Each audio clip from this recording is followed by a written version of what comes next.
dices que no, si te invito a cenar, las estrellas contar,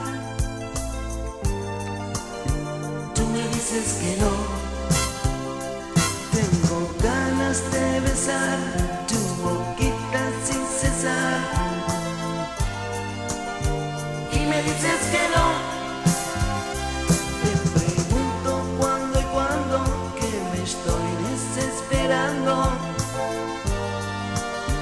Siempre dices que no, no, no. ¿Por qué? Porque tú siempre pretendes que no, que tú no me quieres y yo no veo en tus ojos nada de enojos. Tus ojos me están gritando: